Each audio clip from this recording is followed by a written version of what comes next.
Hey everyone, for today's video, I'm gonna be teaching you how to see your YouTube subscribers on mobile. With this tutorial, you're gonna be able to know how many people are subscribed to you.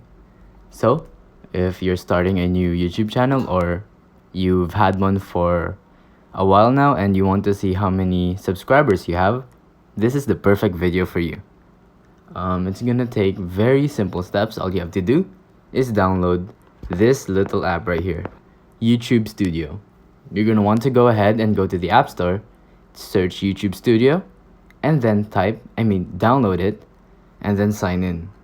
I'm gonna open it right now so you can see what it's about. And here you go.